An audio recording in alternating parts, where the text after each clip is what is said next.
നമസ്കാരം. കേരള നിയമസഭയുടെ പുതിയ സമ്മേളനം ആരംഭിച്ചപ്പോൾ രാഷ്ട്രീയ കേരളം ഉറ്റുനോക്കുന്നത് സഭയ്ക്കുള്ളിലെ പ്രതിപക്ഷ ധർമ്മം ആര് നയിക്കും എന്നതാണ്.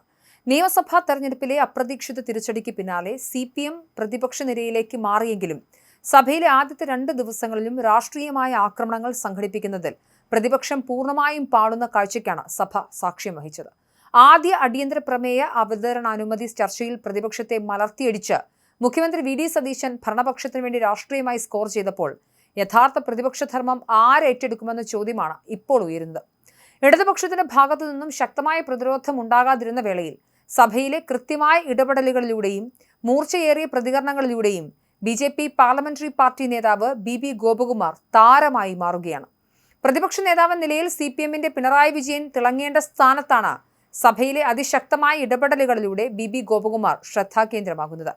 കേരള നിയമസഭയിൽ UDF സർക്കാരിനെ പ്രതിരോധത്തിലാക്കാൻ ഇടതുപക്ഷത്തിന് കഴിയാതെ പോകുന്ന വരും ദിനങ്ങളിൽ BB ഗോപകുമാർ സഭയിലെ യഥാർത്ഥ പ്രതിപക്ഷ നേതാവായി മാറുമോ എന്ന ചർച്ചകൾ രാഷ്ട്രീയ കോറിഡോറുകളിൽ സജീവമായി കഴിഞ്ഞു. BJPയുടെ നിയമസഭാ കക്ഷി നേതാവാണ് BB ഗോപകുമാർ. നിയമസഭാ തെരഞ്ഞെടുപ്പിൽ കൊല്ലം ജില്ലയിലെ ചാത്തന്നൂർ മണ്ഡലത്തിൽ നിന്നും BB ഗോപകുമാർ നേടിയ മിന്നും വിജയം കേരള രാഷ്ട്രീയ ചരിത്രത്തിൽ തന്നെ വലിയൊരു വഴിത്തിരിവായിരുന്നു. ഇടതുകോട്ടയെന്ന് വിശേഷിപ്പിക്കപ്പെട്ടിരുന്ന ചാത്തന്നൂരിൽ ശക്തമായ ത്രികോണ മത്സരത്തിനൊടുവിലാണ് വലിയ ഭൂരിപക്ഷത്തോടെ ഗോപകുമാർ നിയമസഭയിലേക്ക് വണ്ടി കയറിയത്. താഴെത്തട്ടിലുള്ള ജനങ്ങളുമായുള്ള അടുത്ത ബന്ധവും രാഷ്ട്രീയമായ കഠിനാധ്വാനവുമാണ് അദ്ദേഹത്തെ ചാത്തന്നൂരിന്റെ പ്രിയങ്കരനാക്കിയത്. ആ ജനകീയ അടിത്തറയുടെ കരുത്തുമായാണ് BB ഗോപകുമാർ ഇപ്പോൾ കേരള നിയമസഭയുടെ നാഥന്മാരിൽ ഒരാളായി സഭയെ നിയന്ത്രിക്കുന്ന തരത്തിലേക്ക് വളർന്നിരിക്കുന്നത്. സഭയ്ക്കുള്ളിൽ UDF മുന്നണിക്കെതിരെ ബദൽ പ്രതിപക്ഷമായി മാറാൻ BJPക്ക് കഴിയുന്നുണ്ട് എന്നതിന്റെ വ്യക്തമായ സൂചനകളാണ് കഴിഞ്ഞ ദിവസങ്ങളിൽ പുറത്തുവന്നത്.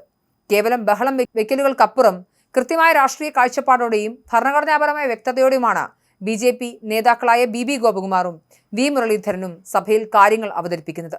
കാലാകാലങ്ങളായി കേരളം ഭരിച്ച മുന്നണികൾ തമ്മിലുള്ള ഒത്തുകളി രാഷ്ട്രീയത്തെ ജനമധ്യത്തിൽ തുറന്നു കാട്ടുക എന്ന തന്ത്രപരമായ നീക്കമാണ് BJP നിയമസഭയിൽ വിജയകരമായി പയറ്റുന്നത്. ശബരിമലയിലെ സ്വർണ്ണക്കൊള്ളയുമായി ബന്ധപ്പെട്ട അന്വേഷണത്തിൽ ഭരണപക്ഷത്തിനെതിരെ BJP സഭയിൽ ഉന്നയിച്ച കടുത്ത വിമർശനം ഇതിനകം വലിയ ചർച്ചയായിട്ടുണ്ട്.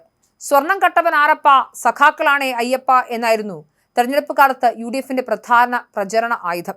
എന്നാൽ ഇപ്പോൾ ഭരണത്തിൽ വന്നപ്പോൾ ഭരണപക്ഷം അതേപ്പറ്റി ഒരക്ഷരം മിണ്ടുന്നില്ലെന്ന് BB ഗോപകുമാർ സഭയിൽ തുറന്നടിച്ചു. തെരഞ്ഞെടുപ്പ് കാലത്തെ ആരോപണങ്ങൾ കേവലം വോട്ട് തട്ടാനുള്ള തന്ത്രം മാത്രമായിരുന്നോ എന്നും സ്വർണ്ണക്കൊള്ളയിലെ യഥാർത്ഥ പ്രതികളെ പുറത്തു കൊണ്ടുവരാൻ സർക്കാർ തയ്യാറാകാത്തത് എന്തുകൊണ്ടാണെന്നും BJP ചോദിക്കുന്നു. കാലാകാലങ്ങളായി UDFും LDFും ഒരേ മനസ്സോടെയാണ് കേരളത്തിൽ പ്രവർത്തിക്കുന്നതെന്ന BJPയുടെ രാഷ്ട്രീയ ആരോപണത്തിന് പുതിയ സംഭവ വികാസങ്ങൾ അടിവരയിടുന്നു. ഇരുകൂട്ടരും പരസ്പരം ആരോപണ പ്രത്യാരോപണങ്ങൾ ഉന്നയിക്കുമെങ്കിലും അധികാരത്തിൽ വരുമ്പോൾ പരസ്പരം സംരക്ഷിക്കുന്ന നിലപാടാണ് സ്വീകരിക്കുന്നത്. മുൻ ഭരണകാലത്തെ അഴിമതികൾ തെളിയിക്കാനുള്ള ഭരണപരമായ ഉത്തരവാദിത്വം കാണിക്കാൻ പുതിയ UDF സർക്കാർ തയ്യാറാകുന്നില്ലെന്നും BB ഗോപകുമാർ നിയമസഭയിൽ കുറ്റപ്പെടുത്തി. ഈ ഒത്തുകളി രാഷ്ട്രീയത്തിനെതിരെയാണ് തങ്ങളുടെ പോരാട്ടമെന്നും അദ്ദേഹം വ്യക്തമാക്കി. കേരള രാഷ്ട്രീയത്തെ പിടിച്ചുകുലുക്കിയ CMRL വിവാദവും സഭയിൽ ഉന്നയിച്ച് BJP ഭരണപക്ഷത്തെ കടുത്ത പ്രതിരോധത്തിലാക്കി.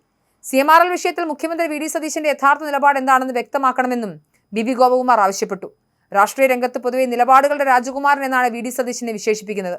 എന്നാൽ CMRL ഡയറിയിൽ ഉൾപ്പെട്ടിട്ടുള്ള പ്രമുഖ നേതാക്കളുടെ പേരുകളിലേക്ക് അന്വേഷണം വ്യാപിപ്പിക്കുന്ന കാര്യത്തിൽ മുഖ്യമന്ത്രി മൗനം പാലിക്കുന്നത് എന്തുകൊണ്ടാണെന്നും പ്രതിപക്ഷം ചോദിക്കുന്നു. CMRL കമ്പനിയുടെ ഡയറിയിൽ ഉയർന്നു വന്നിട്ടുള്ള എല്ലാ രാഷ്ട്രീയ നേതാക്കളുടെ പേരുകളിലേക്കും അന്വേഷണം നീളണമെന്ന ആവശ്യം പൊതുസമൂഹത്തിൽ ഇപ്പോൾ ശക്തമാണ്.